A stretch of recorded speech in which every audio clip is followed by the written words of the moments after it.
Coming at you from the Hey Yo Studios. It's the Fade Route with D and Z. Here are your hosts, D and Z.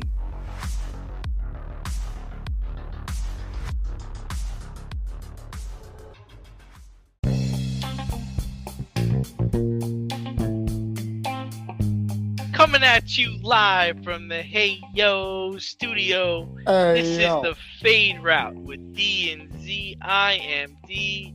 And we've got a great show for you tonight. We're ordering up the AL East in baseball. Kevin Durant injures his ankle during warm-ups.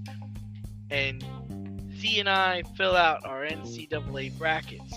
But we'll begin today's show with the wait is over. Aaron Rodgers announced today, on the Pat McAfee podcast, that he decided that he was going to play football again last week. And on Friday, he decided that he was going to be playing for the New York Jets. And now they're starting to get all the players that he requested. There's still compensation that needs to be worked out, but he has all intentions of bringing his talents to the swamps of New Jersey. Z, what is the ceiling for the Jets next season, and what is the floor?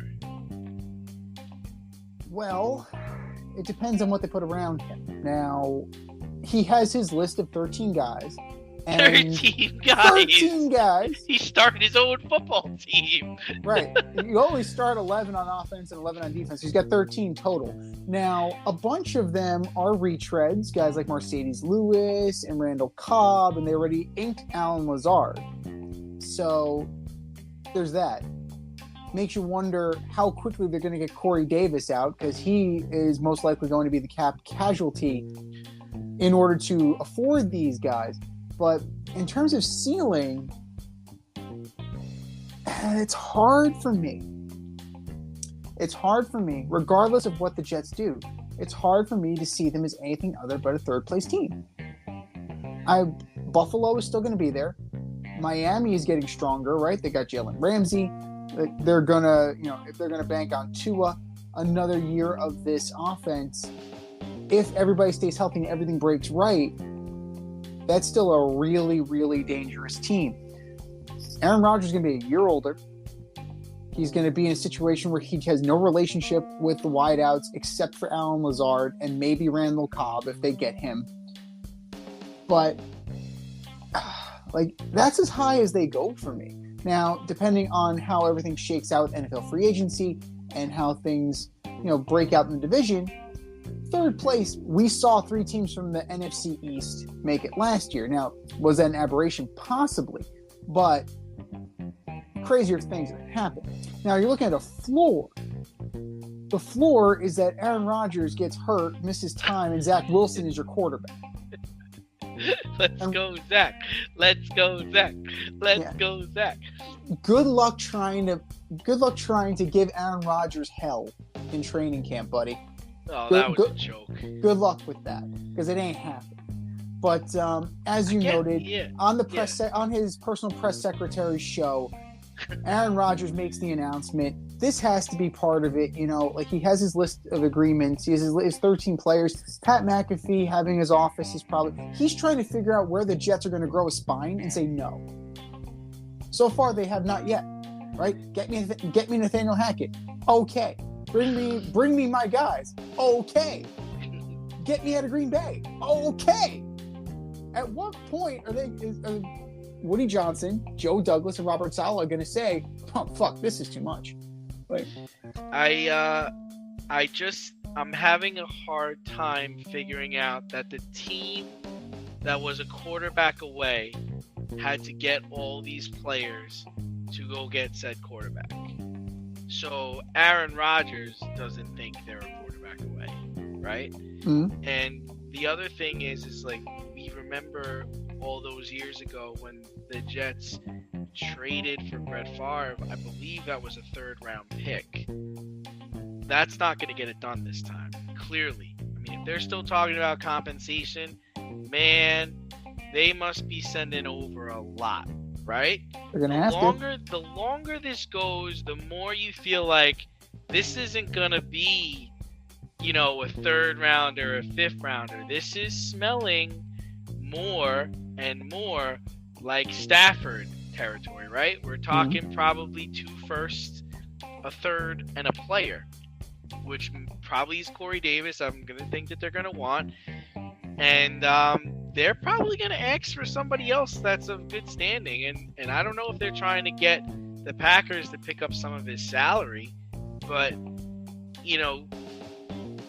what's the ceiling? Yeah, I agree with you. The ceiling for them is making the playoffs, which is something they haven't done for 12 years. And yes, they probably are going to finish in 2nd or 3rd. I agree with you on that. But they should be able to make the playoffs. If they can't make the playoffs, man, what was the point? Disaster. What was the point? This is a disaster, right? Because you have to think that, Buffalo, they're still a good team. Zeke Elliott got released today. You got to think they're going to spin the tires on that guy. He'd be perfect for Buffalo. You have the Patriots that went out and got a really good offensive coach in Bill Callahan. It hasn't really. They let Jacoby Myers go. They let Jonnu Smith go. They really haven't done anything else. And then you have Miami. Miami's going for it, man. They went and got Jalen Ramsey. I still like that pickup for them, especially with the Jets going to get Rodgers. That's a tough division. But to see, the whole thing is for this to be successful, he's got to beat Burrow, Herbert, Mahomes. He's got to beat all those guys. And I don't know how possible that is.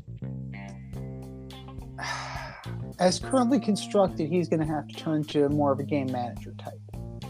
Like, you're not going to go toe-to-toe with these guys, especially in Miami, where you have a no-fly zone, right? You have Howard, you have Ramsey, but you have plenty of guys who are just ready and willing to pick you off. So they need to become a complete football team. They need to, if Breece Hall is healthy, he still needs to be the engine. Like, Aaron Rodgers has to be the guy to not fuck up. Now, in the past, his ego has gotten in the way of that. And Aaron Rodgers has done things and is continuing to do things that are rooted in ego. We're going to see what's going to happen, but this team has to be a complete football team in order to contend. Like, yes, Breece Hall was a major injury last year. It was. But they could have survived it if they had a competent quarterback. They could have. Now they have the competent quarterback. If he gets hurt, if Breece Hall gets hurt again, and you're down to Michael Carter,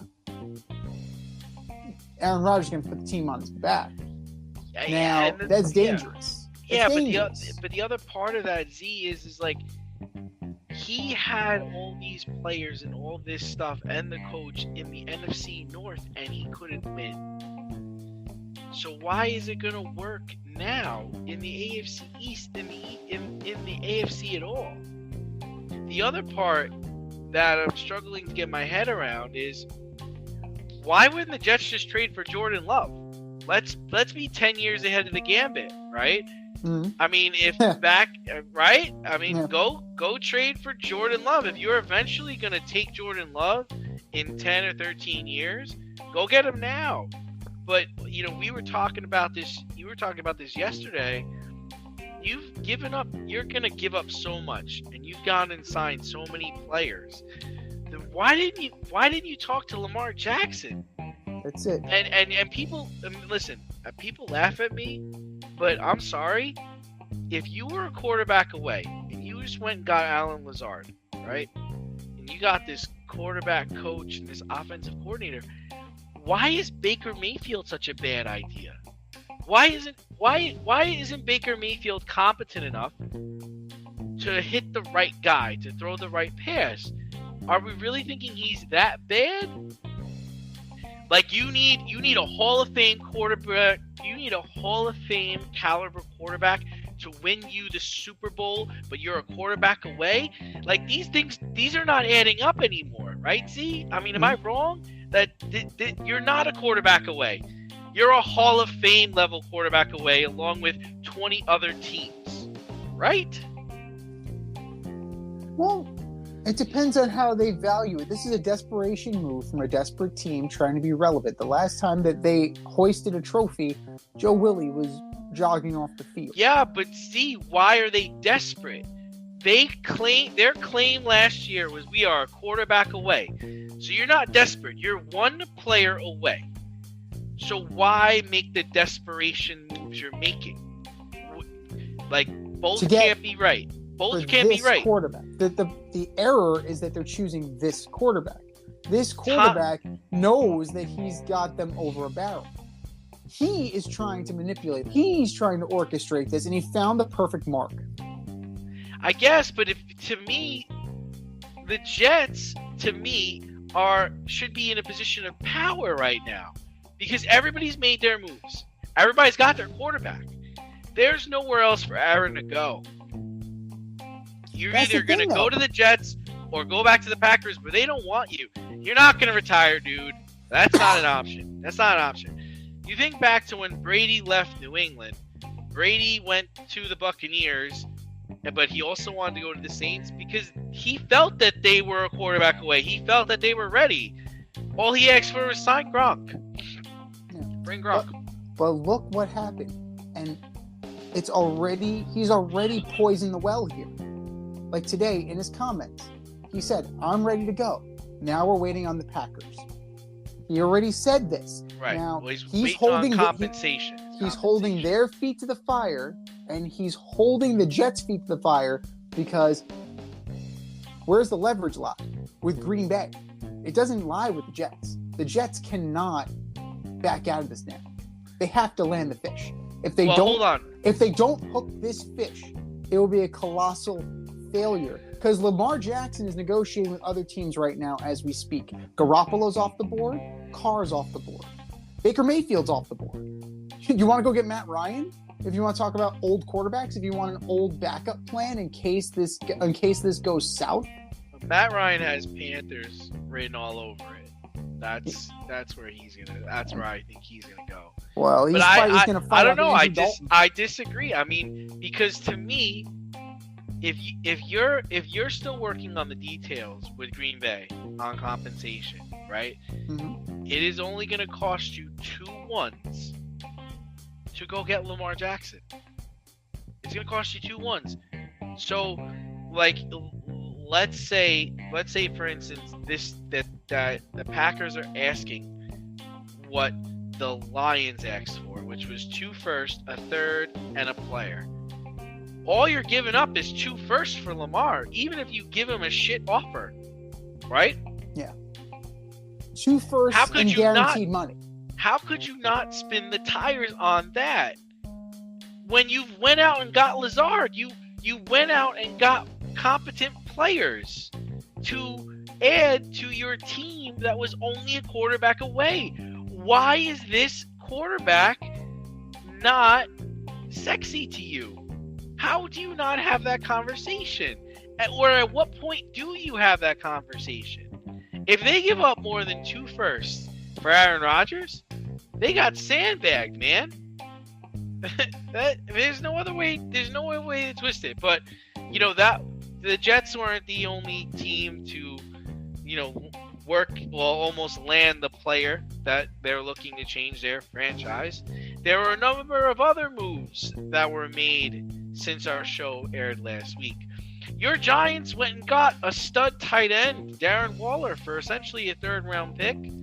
Jimmy G went to the Raiders, which we kind of figured would happen. David Montgomery went to the Lions. Very interesting situation there. And the Bears and the Panthers made the blockbuster trade. So, Z, what move did you like the most that has taken place? I love what the Bears did. Yeah. I love what the Bears crushed did. it. They solved their wide receiver problem. Now look at that wide receiver room, right? You have DJ Moore, you have Mooney, and then you have Chase Claypool. That's pretty good. You bring in a guy. You bring in Adam Thielen. Maybe you got a little something. Like now, you can't say that. Oh, Justin Fields needs weapons. Justin Fields has weapons. Justin Fields needs more excuses.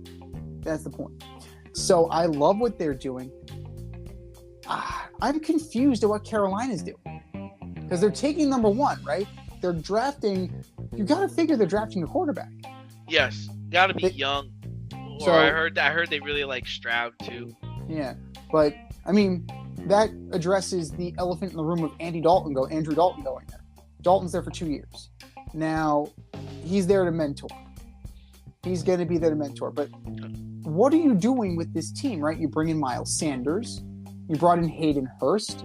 You brought in, I believe, Jesse Bates went there from Cincinnati. I'm confused as to what the identity is.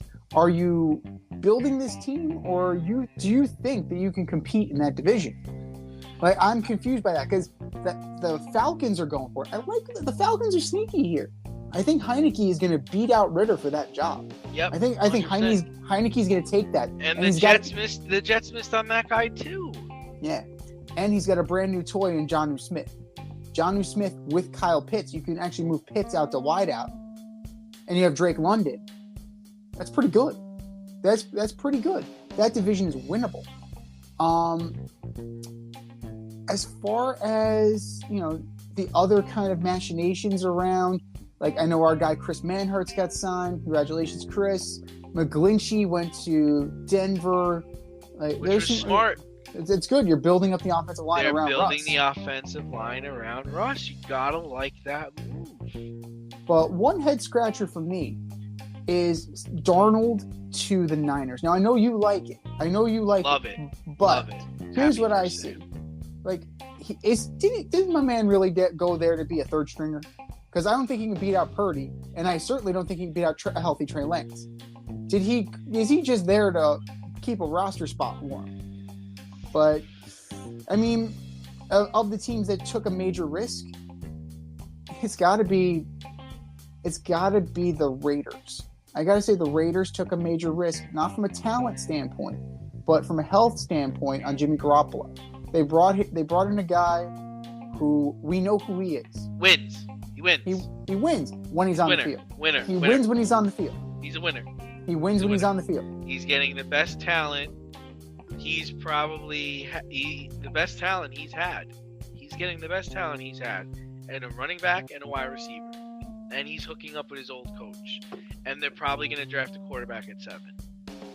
Yeah, that doesn't mean much to me. The fact is that Jimmy Garoppolo is good for one debilitating injury per year.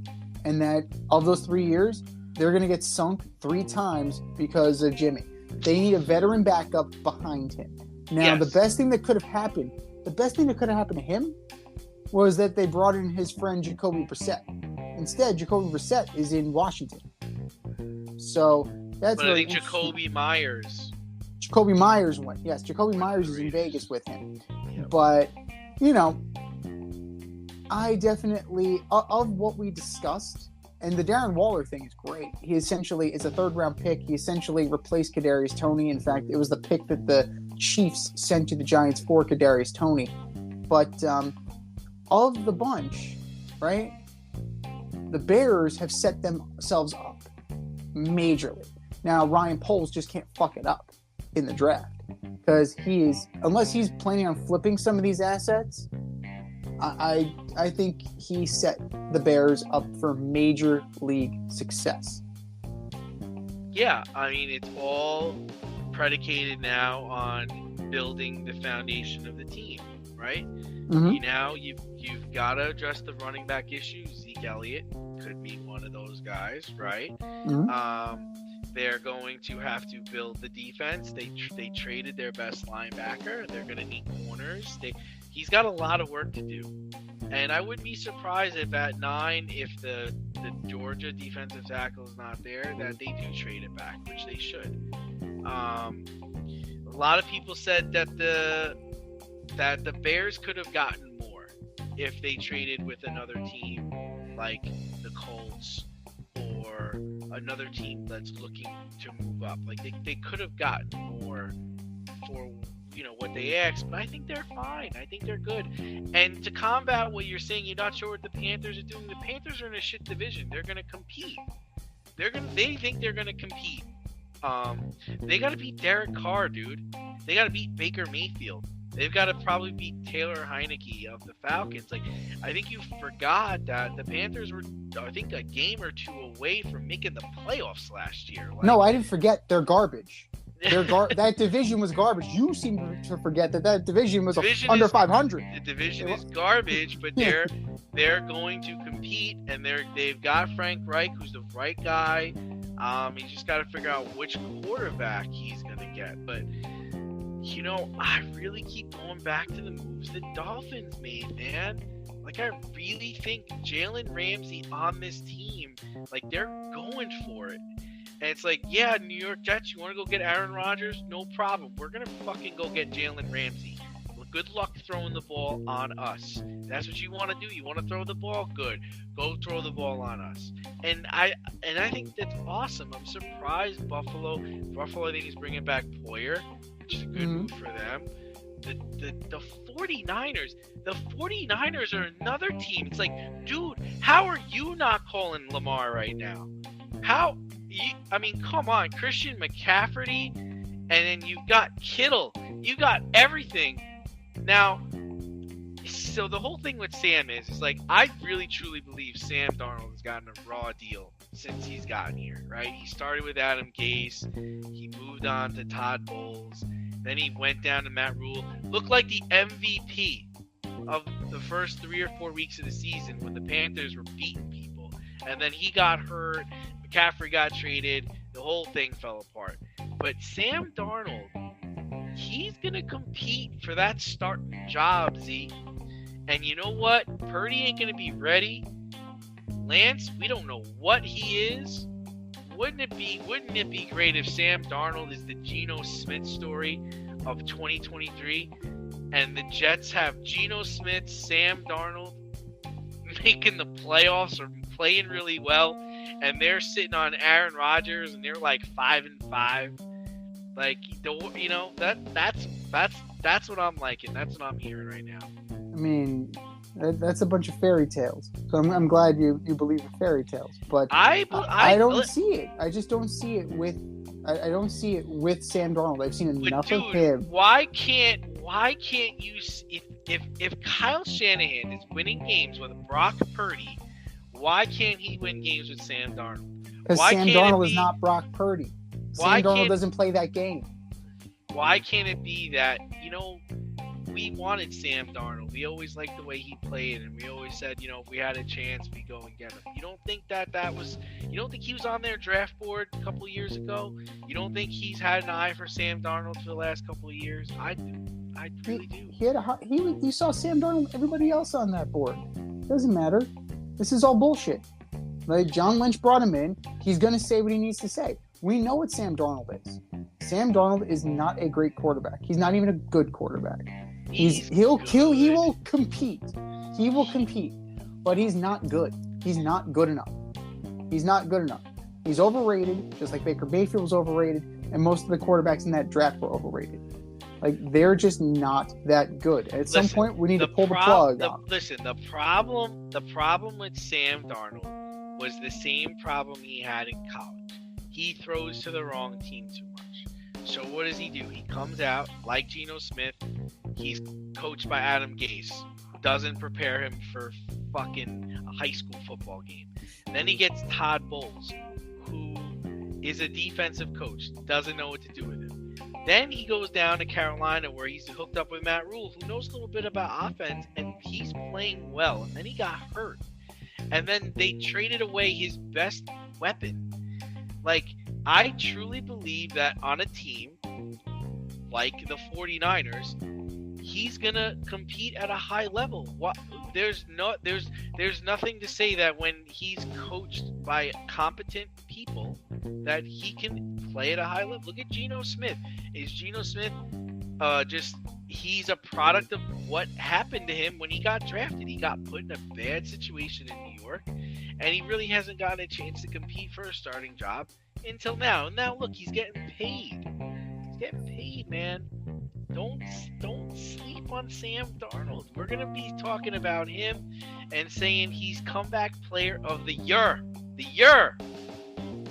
And they're gonna regret that just like they're going to regret Geno Smith.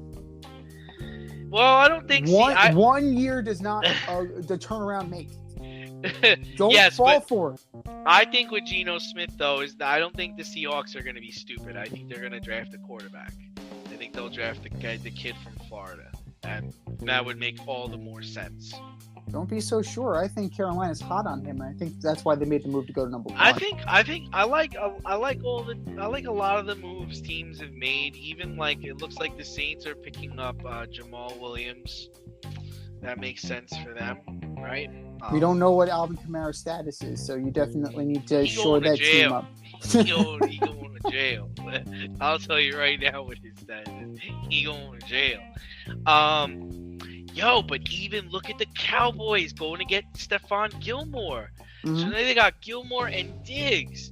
Like, I still can't believe that the Jets with Sauce Gardner didn't think to themselves, let's go get another competent corner instead of dicking around trying to get 38 and 39-year-old Aaron Rodgers. Don't you think that they should have gotten the Gilmore sweepstakes? You're telling me you couldn't throw a draft pick to get Gilmore, who's still probably a top 10 guy? I even saw Thornhill, the safety from the Kansas City Chiefs. He's on the Broncos now. The Broncos or the Browns? I think it was the Broncos. What's that about? How do you not get in on that? How do you let that guy go? How do you the Jets just baffle me, man. Baffle me. Like, this just doesn't make any sense. Like, what are you guys doing? How do you let Byron Murphy go to the Vikings? Like, Byron Murphy's a stud. Yes. What the hell? What are you guys doing? I like what the Broncos are doing, man. Shoring up the offense. Shoring up that offensive line. Sean Payton understands what it's going to take to make Rush good again. It's going to be like, well, we're going to get you all the protection in the world. And I think I like all the moves the teams have made so far. Even I do like Baker Mayfield going to Tampa. I know you don't like Baker, but I think it's a good place for him. There's weapons there. He's got 3 receivers that are all capable of catching the ball, all capable of putting him in a good position. That defense needs to be coached up, but they got players over there. We have a chance to see the best of Baker Mayfield this coming season, I think. And you were right. Juan Thornhill did go to he went to the Browns. But if you're looking at it, you got to look at another thing you need to look at here. The Cincinnati Bengals are being dismantled here, piece by piece. You're losing your tight end. You lost Bates and Von Bell. Von Bell actually went to Carolina. So you're losing a lot. Now, they're banking on the draft. Like, I see where they're going here. And the Eagles lost a lot too. Yeah, so we are going to see. Yeah. Now they brought in they retained Bradbury. They let Darius Slay go. Maybe Darius Slay ends up with the Jets. Like, that might be worth a flyer. Yeah. In my opinion, Howie Roseman kept the wrong guy. Like, I think you let Bradbury go, and Slay has been a shutdown corner in this league a lot longer. Slay is a lion, though. Step outside of your safe area and make a statement without saying much with FCK Clout Lifestyle Apparel. Embrace the colorful chaos and stay emotionally regulated in their hoodies, snapbacks, graphic tees, accessories, and more. Season 3 merch is up now. Get it while you can. Go to fckclout.com and get all of your needs from men and women. That's fckclout.com. Listen, we're talking a lot about football, but man, it's March, and the NCAA tournament, the men's basketball tournament, is underway. We've filled out our brackets. We're excited. We're ready to go. So, Z, who do you have in the Final Four? And give us a high seed who could bust some brackets. I mean, well, define high here. Are we taking a 16 here? It doesn't have to be. No, it could be. I mean, listen, it could be a 3 seed. It could be a 4 seed. Whatever, like a high seed that's going to surprise some people. I mean, if you're looking at it, like, if you want to run into a buzzsaw, look no further than UConn. Yeah. UConn they're well coached, and they're hungry. They haven't been in for a while. They're drawing Iona in the first round. That's going to be a game that I'm looking at, not just because we're in MAC country. Let's go, Patino. Or do you want him to lose so he takes the St. John's job? No, I want Patino to win. I love Rick Pitino. I ran into him last year when I went into the game. I love it. Yeah, I would think he's going to go to St. John's, Texas Tech, or Notre Dame. But that happens regardless if he wins or loses. But yeah, I love Iona. I love Alabama getting bounced at some point. I don't think they're making it out. There's too much drama going on around that team. And, Kansas is steady Eddie. I can't trust them even though they've won. Like, I could definitely see them making it out of their bracket. If you were looking for a team that could make a little bit of a run, I don't know. It's just something, and this is going to sound bad because they're a traditional power, but now that Duke is in, Duke can make a run. They're an 8. Like, that's very low for them. Like, usually they're in the 1-2. Lowest is a 4. Duke is in. Duke can make some noise. Now, out of that, I don't trust Purdue. Like, Purdue got to number 1, couldn't stick. I think we're only going to have one number 1 team make it to the Final Four. I'm looking at Houston. I'm thinking Houston. So if you're looking at, if I'm looking at it, I'm going to go Houston. Houston versus UCLA is hot, but I do like UConn. Screw it. I'm going to go Houston, UConn in that side. Wow. And yeah, Houston and UConn. Don't trust it. Guys, do not take this to your bookie. I'm just throwing that out there. Don't really... 60% of the time, number 1s make it to the Final Four, just so you know. 60%, yeah, but a lot... These are parity, right? We're now in the age of parity, thanks to NILs. Those teams of the past, they're not coming through that door. Like, they're spread. It's spread around. Alabama is the overall number 1 seed. Alabama's a football school. Alabama is a straight-up football school. Yet, they're in. Out of the South, I got to go with Arizona. I think Arizona is going to do enough to win. And then, it's close enough to chalk. It's a 2. And then, out of the East, I can't really go with Duke, even though I think they're going to make a run. I can see them losing to... I'm going to have them going out to Marquette. So, a 1 and a few 2s. I think that's going to be where I go. A 1, 2 2s, and a 5. Like, that's as rich as I'm willing to go. All right. Well, in my Final Four, I've got Houston, UCLA, Virginia, and Tennessee. I got UCLA beating Tennessee in the championship. That's a 1, a 2, and 2 4s. I picked Tennessee about a month ago to win it all at 22. I think it was 2,200 to 1. So, yep, that's what I did. But for a bracket buster,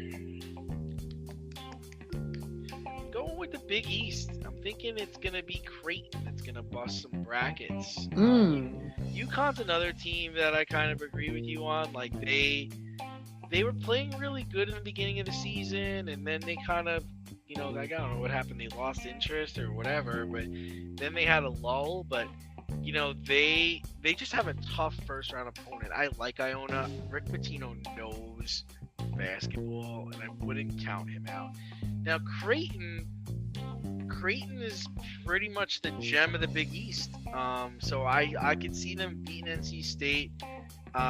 Baylor has very good guard play, and that's where I get hung up, is that will they be able to beat Baylor?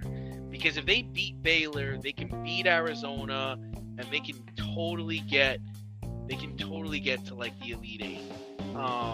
But I like Baylor's guard play. They have very good guards. But yeah, it should be fun. It should be interesting. Do you have a major upset? I'm talking like 14, 15, 16. Do you have any one of those teams making it out of the first round? No, not this year. No. No, not even a chance. The 12 and the 13, they're just not that good. Like I said, the highest for me I'm going is a 6. I would toot Iona down. I think Iona could play really well. It's just the problem is like once they beat UConn, they got to play a team like St. Mary's.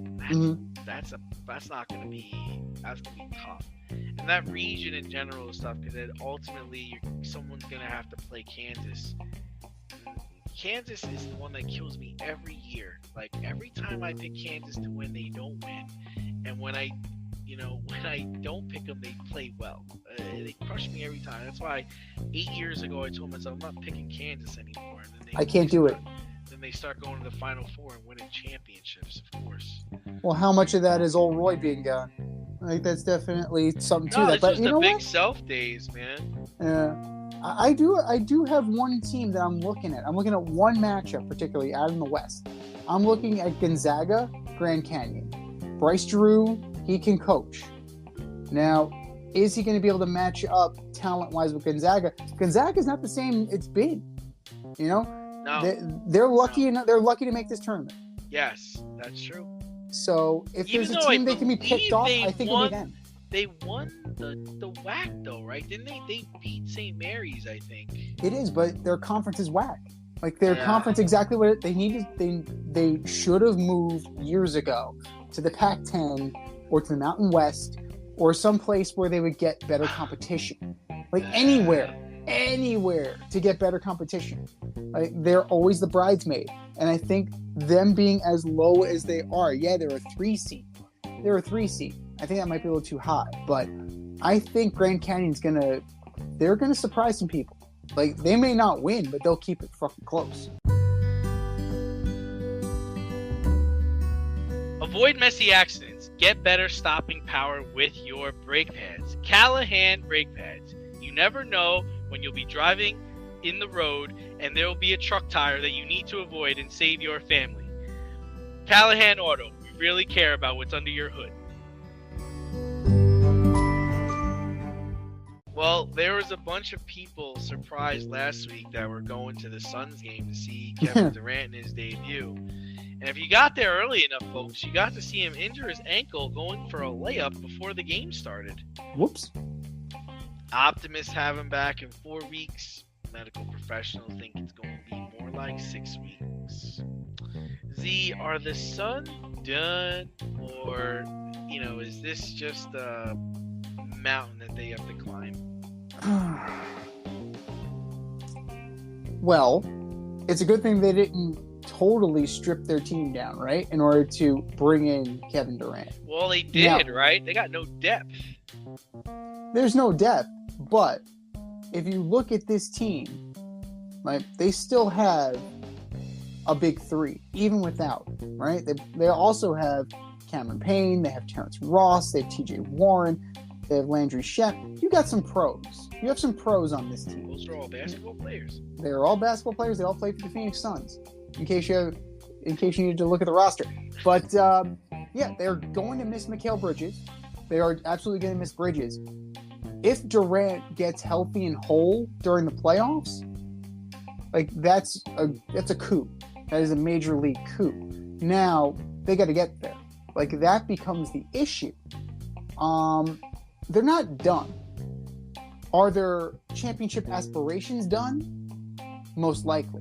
But they'll still be in the playoffs. They'll still be able to, make a little bit of noise. Right now, they would be in a 4-5. If the season ended today, it would be a 4-5 matchup with the Warriors. Like that would be very intriguing to me. Now, could that go 7? It possibly could. You know how shooting goes. You can be ice cold or be red hot. The Suns and the Warriors, that's going to be a really good series. Now, they could be one and done. They could be out in the first round without Kevin Durant. With a healthy Kevin Durant, again, considering whether or not they survive Golden State in the first round, because most likely it's either going to be them or the Clippers. I don't see the Wolves moving up. I definitely don't see the Thunder. The Mavericks aren't going to miraculously right the ship. They're not. Kyrie and Luka are not going to magically learn how to play with each other. That looks like a disaster of a trade. Yeah. They can't even play. They can't even get on the court. They're hurt. No. And then you look at the Lakers around that. Nobody's making that jump. Of who I just mentioned, who are in the tournament, nobody's going to make the jump. So it's either going to be the Suns Warriors or Suns Clippers. Now, that's going to be intriguing either way. They can win either one of those series. They can also lose either one of those series. And if they move on, they're getting clipped in the next round. Because you're drawing either Memphis, who plays well with or without John Morant. Which is odd, right? Yeah. Why they play? I watched their game. Still in Brooks' system. Yeah, it works. Mm-hmm. Now, the Suns have veteran experience. Could they catch the Nuggets? Sure they could. The Nuggets haven't proven anything in this league. They have not proven anything. Jokic has proven he's a 3-time MVP or worthy of being a 3-time MVP. But as a team, they haven't proved shit. And then you have the Sacramento Kings. Are they the doormat that they've been? Or are they going to be who they've been this year? Because this year, they've been on fire. But it's been, 20 years of wilderness? I'm pardon me if I don't trust the Sacramento Kings. I wouldn't even trust the Sacramento Kings to get out of the first round. So, if Kevin Durant comes back and the Suns are still in the playoffs, you just get a major league shot in the arm. But if the prognosis is more realistic and it is more like 6 weeks, there's a chance that he'll be on the outside looking in. Yeah, I mean, his health is a concern for me. Mm-hmm. So the fact that he hurt himself going for a layup before the game even started, and he's had health issues for the last 5 years. So even if he came back, I can't imagine him gelling with this group good enough to beat top talent or top teams in the NBA playoffs. So one thing I've learned about the NBA playoffs, that team aspect takes on it's really vital that you have a cohesive team in the NBA finals. We just saw with the Nets last year, 2 years ago, you got a bunch of guys together, they never really gel, they never really play together, and then all of a sudden they play together in the playoffs and it doesn't work. And I would assume that at some point in the playoffs, Kevin Durant is going to miss time. Mm-hmm. So I think this does sink the Suns. And even Chris Paul, I saw him just getting schooled last night or 2 nights ago by Steph Curry. He's not that guy anymore. I mean, it's been a wrap for him, in my opinion, for about 5 years now. But even, if CP3 has to guard a guy like Ja Morant or Jamal Murray or, silly to say, like a Russell Westbrook, he doesn't have it. And Kevin Durant's a great basketball player, and he can make up for a lot of flaws in your team. But again, it's a whole team dynamic, and I just don't think the Suns are going to have that team dynamic to be formidable against top talent in the NBA playoffs. I mean, they roll the dice on this, and Kevin Durant is still under contract. So they're going to get another bite at this apple. Oh, for sure. I think next year, if he can come back and play 50 to 60 games, yeah, I think so. I think it's hard for him to get hurt and now have to assimilate back into a team that's, getting ready to get ready for the playoffs, and to have to play like not a bullshit opponent, like playing a team like the Warriors or the Kings. Like, are you ready for the Clippers? Like, are you ready for that? And I just don't think he can get ready for that.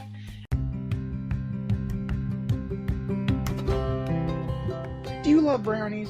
Of course you love brownies. But you know what's better than a brownie? A delicious, handcrafted, gourmet brownie delivered right to your doorstep. That's what our guys at Sweet Life Brownie Co. offer. Chef Tommy D and the crew offer a dozen delicious delights that you will crave, from the classic OB to Dutch apple to campfire s'mores and many more. Check out their website, sweetlifebrownieco.com, for their Friday brownie drops. At noon, their site goes live and you see what they're making. Since you're there, become a site member and earn points. You earn 50 points just by signing up. Make sure you follow them on Instagram and Facebook too at SweetLifeBrownie_co for the latest updates and their latest releases and creations. That's SweetLifeBrownieCo.com. Give them a call, 845-641-3043, and tell them D&Z sent you. That's SweetLifeBrownieCo.com, 845-641-3043. Sweet Life Brownie Co.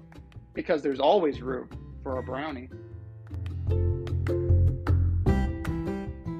And speaking of not being able to get ready for that, your boy, Carlos Rondon decided to get hurt early this year. He's not waiting for July or August. He's going to start with forearm tightness now. Cashman's optimism is hilarious, thinking Carlos will be back by the end of April.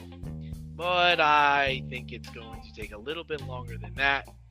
Z, is this the start of something serious? Because a lot of people say that forearm tightness then becomes Tommy John surgery. Or do you think Rodon is going to fulfill his contract this season? See you next year, Carlos. Get a head start on that vacation.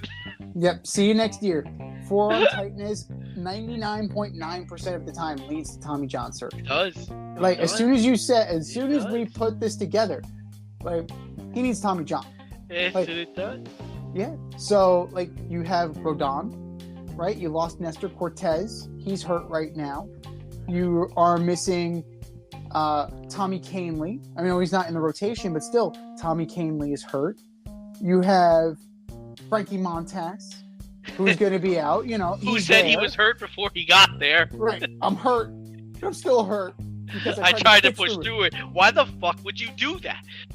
Why didn't you say something? Precisely. The stud catcher they got from Minnesota, Rortvent, he's hurt again. Let's see. Who else is hurt? Bader is hurt. What the hell is going on in Yankee camp? At least they're doing it early. Severino was hurt last year. Right. Let's see. Trevino's out. Lou Trevino is out. Trevino. But the see, catcher, it's okay. It's okay. They got Garrett Cole. He's their dog. He's their leader. He's gonna crush it this year. Garrett Cole, and then you're going Luis Severino, Domingo Germán, and who else is taking the ball? That's Garrett Cole. Garrett Cole is going to get lit up this year. You know as well as I do that Garrett Cole is going to get lit up this year. His fastball is straight as a string. Eventually, you need to throw something more than a fastball. The spider tack is an issue. People are going to lay off the slider. It's not that good without the spider tack. He's spiking it. He was spiking it with the spider tack. He throws a lot of hangers with them. Now, look at that bullpen. Efros got hurt last year. Clay Holmes had a meltdown last year. There's a crisis of confidence with Clay Holmes last year. Who's their closer? I think it's Clay Holmes. That guy. Yeah. I think they were banking on Canley returning to the form he had before he left the Yankees the first time. Michael King is back, which is nice. But is Michael King going to be back to form? He was an all-star last year. He was a shutdown reliever. Now, we'll see. Loaizaga. They think they've unlocked Wandy Peralta out of that bullpen. There are a lot more questions than answers on the Yankees this year. And it's not just in the pitching side, right? Is Anthony Volpe legitimately going to make this team? Is IKF, who's now taking fly balls in center. He's taking warm-ups in center. Why don't you go stack some fly balls in the outfield? He's shagging in center. They have how many center fielders on this team? We're going to convert a shortstop who started out as a catcher. He's not Craig Biggio. If they're trying to catch lightning in a bottle here, maybe they're just trying to showcase off his versatility to trade him. I know the Dodgers are interested, especially now that Gavin Lux is hurt. And then you put him with Miguel Rojas and everything looks good. But, Oswaldo Cabrera, okay, we're going to get a full year of him, right? Is he going to be who he was last year, or is he going to be the guy in the playoffs who wasn't very good? Like, Florial is a quadruple A player. Aaron Hicks is barely hanging on, but he's here. If Aaron Hicks starts the season with a 162 batting average, DFA. And you know what's going to happen, too. You better make sure he catches every ball in that outfield, man. They're going to kill him. They're going to crush him. What is the lasting memory you have from last year? Aaron Hicks pulling up lame and having to be taken out of the game. Just Aaron Hicks playing baseball. Just that. I don't like it. I think they need to move on from him. I think they never should have brought in Donaldson, but they needed to get Gary Sanchez out of here. So, I understand that, but, he's got to go too. 37, 8, 27, bro. You need to get some of these guys off the roster. Because Peraza, Volpe, and then in a year, Dominguez. Those three guys are going to be on this roster. Volpe as soon as this year. Peraza maybe as soon as this year. But they're knocking on the door. So Cashman can't manipulate their service time by stashing them in the minors. If they're ready, Yankee fans want to see them.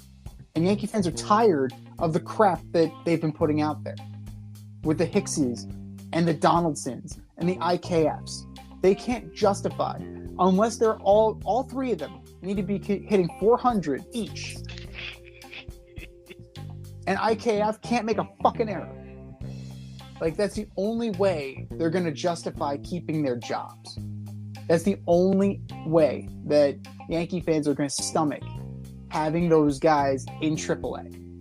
Because they've waited long, and dare I say the Yankees have been patient. Yankee fans have been patient. Right? It's about damn time they reinvigorate this roster. They need to reimagine this roster with younger players. They did it last year with Cabrera, right? Cabrera came up and he was a breath of fresh air. The other guys would provide that same breath of fresh air, but the GM is the one who's cocking it up. Now, as far as the pitching goes, that's something scary altogether. Because I don't know where you're making up. I don't know where you're making this up. Do you convert King back to a starter? Do you put Marinaccio in there? I don't think you're going to have a non-roster invitee. I don't think you're going to go that route. Just an innings eater. You're not going to go sign Matteo Harvey off of Team Italy. The Yankees could very well be in trouble very, very quickly this season. So, whatever magic Cashman needs to do, whatever he has to pull out of his hat, he's gonna have to do it, because otherwise, this could be a very, very quick season for the Yankees.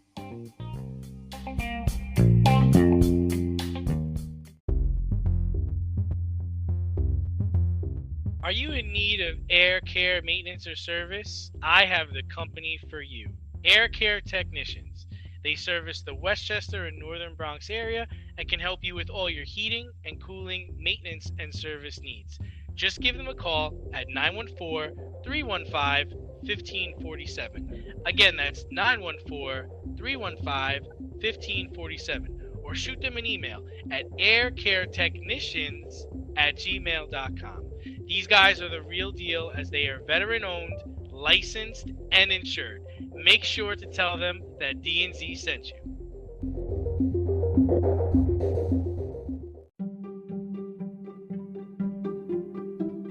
The choice is yours. Swipe left or swipe right.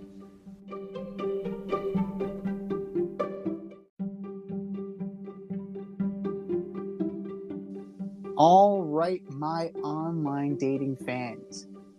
If you've been on Bumble, if you've been on Tinder, if you've been anywhere on those, you know how it goes. You like it, you swipe right.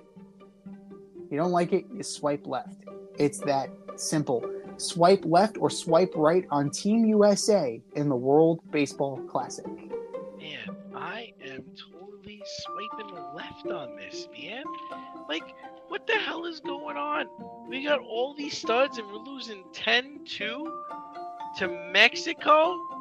We got guys like Pete Alonso, Nolan Arenado, Paul Goldsmith, Trey Turner, Mike Trout, Tim Anderson. We can't go more than 2 runs? Garbage. Swiping left. I'm swiping left for the other reason. It's not the offense. It's not the offense. It's the manipulation being done by the higher-ups because you're trying to preserve the major league season, right? Because we're in the middle of spring training. These guys had to be plucked from their home teams to go and play for this trophy, right?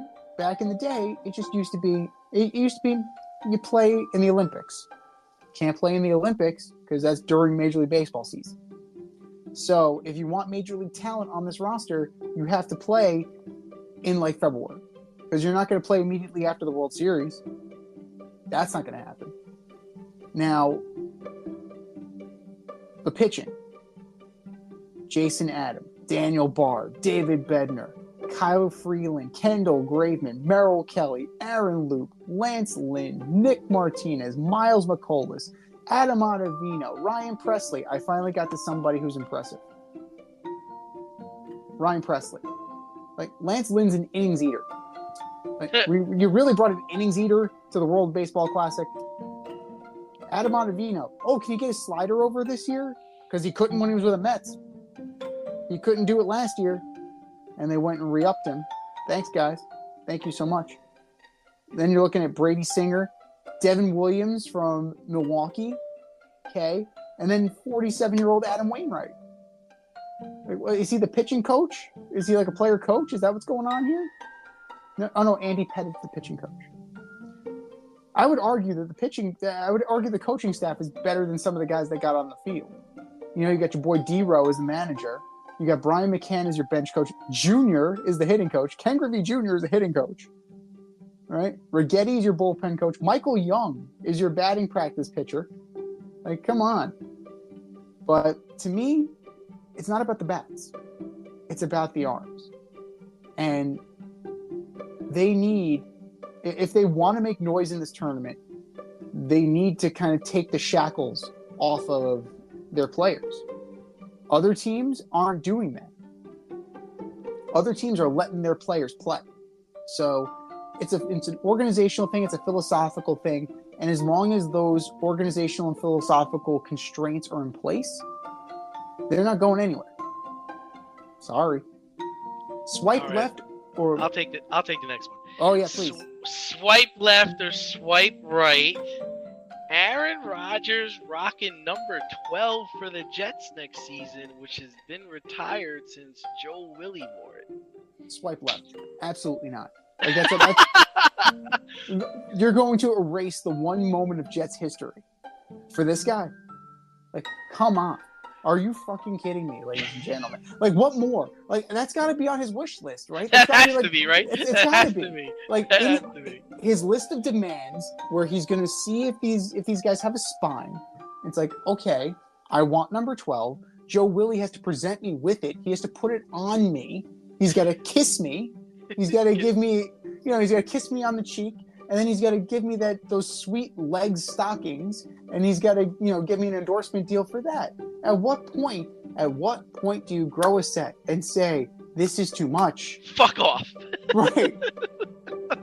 Go back into darkness. Yeah, I'm swiping left on this too. I actually think that he should wear 8. Go wear 8. I mean, I can't remember any Jet wearing 8. Tui Asapopo, whatever his name was. He wore 8. Mark Brunell, I think, wore 8 for the Jets. No, he might have worn 11. It's double Brett Favre. Yeah, I think Aaron said he's going to talk to Joe about it. But I think a lot of the old timers won't like that either. So it'd be better off if Aaron just didn't do it. Okay, next one. This reminds me a lot of when LaTroy Hawkins went to the Yankees, and he wore number 21 for about a month. Yankee fans ripped him a new one.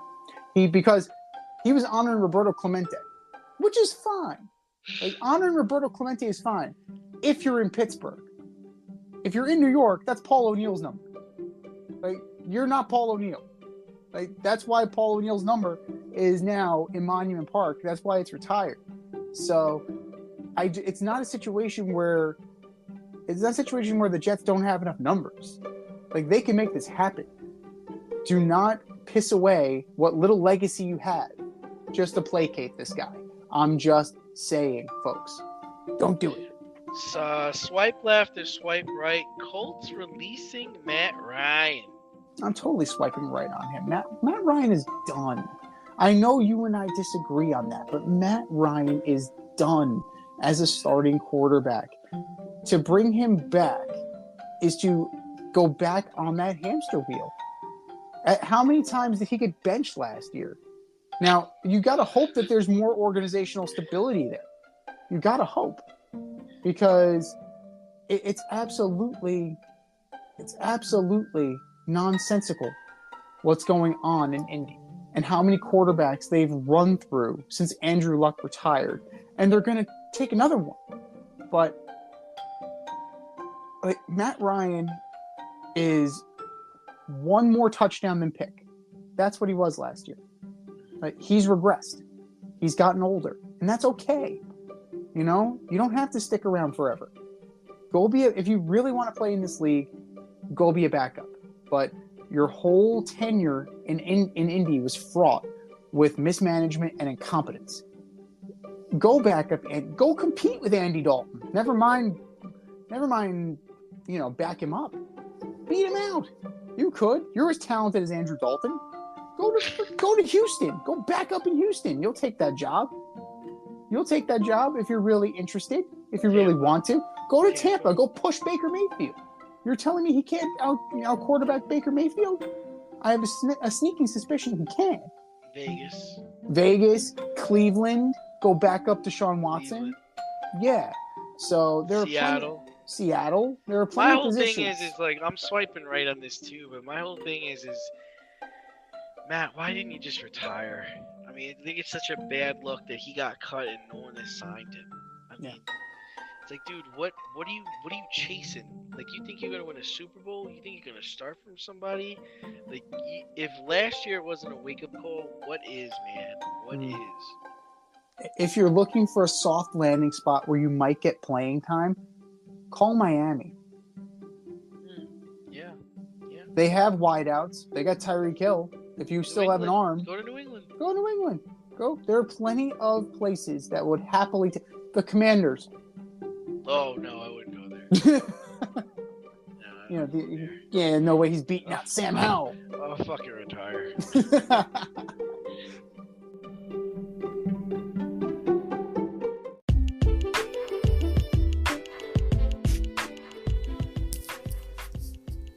This podcast is brought to you by our friends at Anchor by Spotify.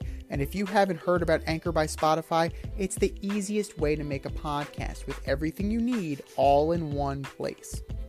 Let me explain. Anchor has tools that allow you to record and edit your podcast right from your phone or computer. No specialty training or equipment needed. When hosting on Anchor, you can distribute your podcast worldwide on listening platforms like Spotify, Apple Podcast, and many more. It's everything you need to make a podcast all in one place. And best of all, like I've been saying, Anchor is totally free. It's free. Download the Anchor app today or go to anchor.fm to get started and make your podcast dreams a reality.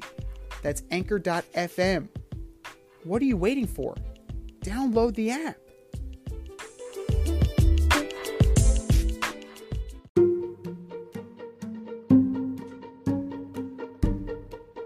The Fade Store presents the Alleged Superstar of the Week Award.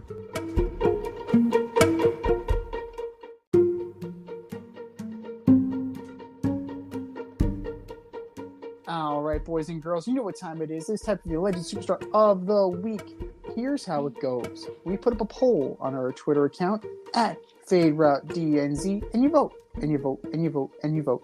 And the winner of said vote gets the illustrious Ass Trophy and a shout out on this here show. And do you know who took home the coveted Ass Trophy last week, D? I don't. Kendrick Perkins. Kendrick Perkins took home the illustrious and wonderful Ass Trophy for his comments and clickbait and then threatening to see JJ Redick's Elvis Presley looking ass on Get Up. I have no idea what that means. But that was last week. This is this week. Who are your nominees for Alleged Superstar of the Week, D? Man, I got some real winners here. First, I have up Zeke Elliott, two-time Russian champ, former top 5 pick, was released by the Cowboys today. I wonder who's going to feed Zeke now. Zeke Elliott, you are my Alleged Superstar of the Week. Next, the Boston Celtics. On Monday, you lost 111 to 109 to Houston, who only has 16 wins all season. You're the Boston Celtics. You're the number 2 seed in the East. How does this even happen? Boston Celtics, you are my Alleged Superstar of the Week. And last and certainly least is the Team USA, losing 10-2 to Mexico with a lineup that features Pete Alonso, Nolan Arenado, Paul Goldschmidt, Trey Turner, Tim Anderson, Mike Trout. You guys can't score more than 2 runs? Do better, boys. Just do better. Z, what do you got? I'm going to start with Aaron Rodgers and the Jets front office together. This whole situation is fucked. This whole situation is fucked. Presenting this wish list. He says he didn't do it. He said, and do we really believe him? He made some suggestions. Really? After the Jets front office went to California to meet with him and bent over backwards to try and make this trade happen, he presented them with a list of demands. And boy, howdy, are they trying to fill these lists of demands. Where it just makes it sound like he doesn't want to play there. He's putting all these barriers up. And it's like, wait, they said that. They said yes? I can't believe it. Are you fucking kidding me? Now I actually have to go play for these assholes? I wonder at what point do the Jets realize they're being taken advantage of? What point does Aaron Rodgers sign with the Patriots? At what point do they realize that they're being taken for a ride here? When all they had to do was pony up some guaranteed money and send 2 draft picks to the Baltimore Ravens. At what point do they realize that they really messed up? And at what point does Aaron Rodgers decide that, hey, maybe it was me? Aaron Rodgers and the New York Jets, you are my Alleged Superstar of the Week. The New York Yankees, for allegedly charging your players for in-flight Wi-Fi on your private jet. Really, guys? Are we we're that strapped for cash? Because apparently, from what I understand, it's about 4 Garrett Cole pitches equals how much it would take to fit your jet with in-flight Wi-Fi for free. So 4 Garrett Cole pitches. Pull him 4 pitches early in one start, and you can have Wi-Fi for your players in flight during their flights. Hey, maybe they'll look at some video. Like maybe they'll do more statistical analysis. Maybe they'll use more analytics and be more terrible at the play. Maybe. But hey, they could also just be watching a movie. New York Yankees, nickel and diming your players. You are my Alleged Superstar of the Week. And last but not least, Jalen Carter. Showing up out of shape and heavier, 9 pounds. That's a lot. Showing up 9 pounds heavier to his pro day, saying he's not going to do any of the combine drills. He's only going to do position drills, and then having to tap out. He could not finish his combine workout. He could not finish He could not finish his pro day workout because he was so fat, out of shape, and blown up. That's not a good look, especially for a guy who at one point could have been the number 1 pick. Let's not forget that Jalen Carter also had the issue earlier with the drunk driving that ultimately led to some led to people dying. So things are not lining up well for Mr. Carter. And this just appears to be one more decision that he is looking to regret. Jalen Carter, you are my alleged superstar of the week. That's all we got, guys. Go to our Twitter account at FadeRouteDNZ and you vote. And you vote. And you vote. And you vote. And for our nominees. Just do better, boys. Just do better.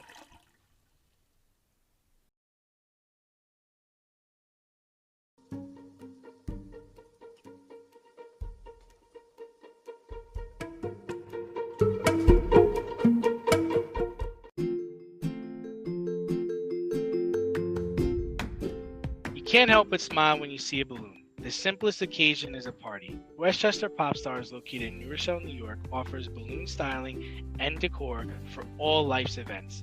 Birthdays, anniversaries, weddings, showers, school and corporate events, store openings, or just because. Westchester Pop Stars takes balloons and shapes them into works of art, creating decorative installations for your special occasions. No event is too big or too small, and their custom personalization service is top-notch. Westchester Pop Stars is a private studio, quickly expanding. In-person consultation is by appointment only. Send an email to westchesterpopstars@gmail.com for more information or to schedule an appointment. No need to hire an event stylist. All you need is balloons. Currently servicing Westchester, Putnam, New York City, and Connecticut. To find Westchester Pop Stars, search for them on Instagram, Facebook, or Google.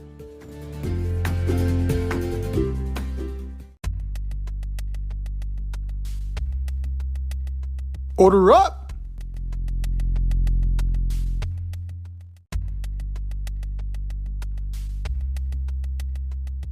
All right, boys and girls, as part of our MLB preview, it is time for us to order up. Order up, order up. This week, we are ordering up the American League East from 5 to 1. Who ya got, D?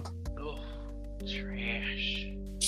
All right, start with the Boston Red Sox. How the mighty have fallen. Trevor Story, Alberto Mondesi, Rafa Devers is the offense. Chris Sale, Corey Kluber, Nick Pivetta, and James Paxton. That guy still pitches. No, he doesn't. I mean, do I have to say any more? Boston's in the bottom of this barrel. Number 4, I've got Tampa. I think it really comes down to Glass now and Wander Franco. The Rays have pushed the right buttons for the last several years, and I think they'll do enough to compete for a wild card spot. Nothing crazy. Number 3, I got the Yankees, man. I think their pitching is going to fail them. We talked about it earlier in this broadcast. Rodon is already hurt. Cole is not a leader. Montas is hurt. Severino was hurt last year. Nestor Cortez is hurt. And Domingo Germán ain't shit. So that's what I got with the Yankees. Number 2, I got Toronto. I think Vlad Jr. will lead the league in home runs again. I like how they upgraded the defense of the outfield with Kielmeyer and Varsho. I do like what Toronto did in the offseason. And I think it's time, man. It's Baltimore Orioles time. No Brady Anderson, but they've got Adley Rutschman. I got him winning the MVP. I think the Young O's are winning the division. I think pitching, they're gonna have to pitch their hearts out. Kyle Bradish, Kramer, Grayson, Rodriguez, and then that's it. That's what I got. What do you got, Z? I mean, that's a bold choice at number 1. That is definitely a bold choice. Now, we can agree on the Boston Red Sox. The Boston Red Sox, it does not look good. But your opening day starter is Corey Kluber. That's all you need to know about the Boston Red Sox. And this is not the Corey Kluber who was with the then Cleveland Indians, right? This is the Corey Kluber that's kind of been bouncing around between the Yankees and the Rangers and the Rays, and now he's with you. He's a number 5 He's a guy he's an innings eater. He's a number 5. He's a number 5. He's an innings eater. He's a guy who's there to get his ass kicked. Not in your rotation. Not in yours. James Paxton, you're still paying him? Like, he's hurt again. Well, no shit. He's hurt still. Chris Sale, what are you going to get from Chris Sale? Not much. Not much. Like, you're banking on Tristan Casas. You're banking on, maybe Bobby Dahlbeck finally becomes something. But yeah, right. Yeah, Rafa Devers is probably they're gonna have to get rid of Rafa Devers. Like, you brought in Adam Duvall. He's probably gonna get traded. You're probably gonna trade Kike Hernandez. Like, I don't see a whole lot of wins. I don't see a whole lot coming out of this. The immortal Jolie Rodriguez is in your bullpen. Like, I don't see a lot there. 4th place, the New York Yankees. Like, nothing they did impressed me. Their rotation, like, hopefully they're getting it out of the way now. But if they're not, they're in for a long year. And there are too many question marks. There are too many question marks as far as IKF, Donaldson, Hicks. Like, are you, is Jose Trevino for real? Is DJ LeMahieu going to be healthy all year? There's a lot. There's a lot of questions. Is Volpe going to make this team? Is Volpe going to be any good? What are you going to get from Glaber? I mean, the surest thing is Aaron Judge. Giancarlo Stanton to a lesser degree. But that's it. Everything else up in the air. That's too rich for my blood. I'm not fixing to take that. Number 3. I like the Rays. Right? Their young pitching is going to be a year stronger. Glasnow will be back. Like, we'll see if Glasnow will be what Glasnow was. Year McClanahan, we'll see what Shane McClanahan is. And they always seem to draft and develop. They always seem to find the guy. Like, who's it going to be this year? Who's going to be the guy that they found that's going to, like, unlock himself and become a superstar? Is it going to be Luke Raley? Is it going to be Jose Siri? Is it going to be Isaac Paredes? Like, you saw a little flash from him last year. Is he going to be the guy?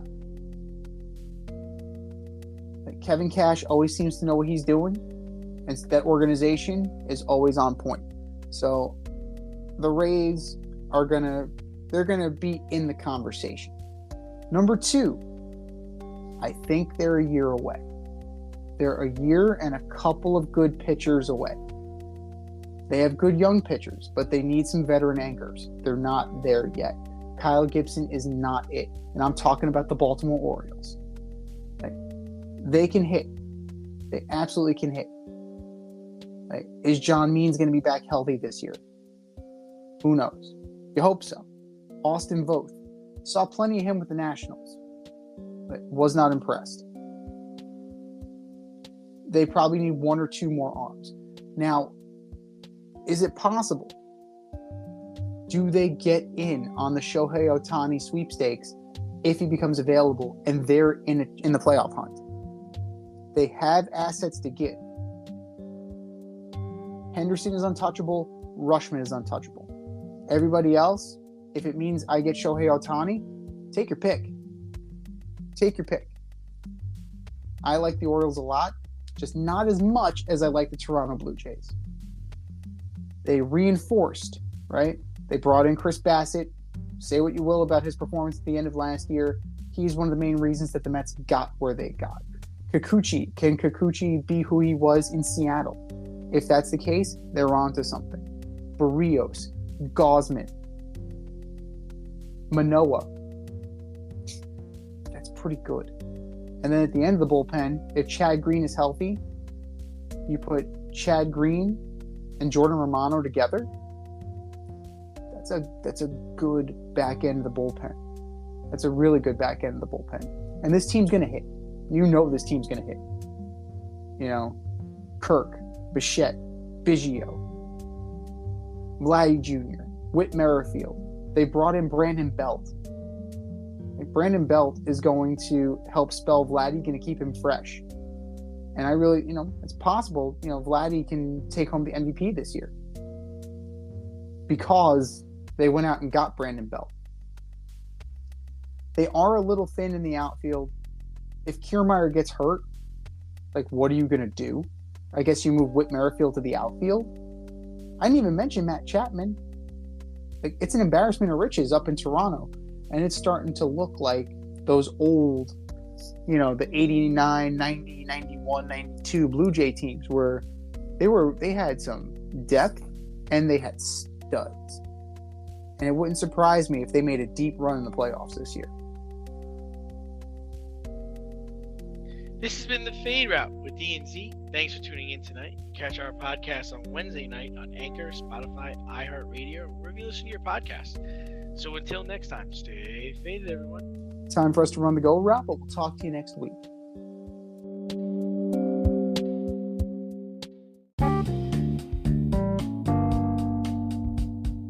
If you want to get on the action, we want to hear from you. Hit us up, faderoutemail@gmail.com. Slide in our DMs on IG @FadeRoutePodcast. Drop us a DM on Twitter @FadeRouteDNZ. Comment on our YouTube channel, The Fade Route with DNZ. Questions, comments, picks, segment suggestions, you name it, we want to hear from you. Get at us, in crowd.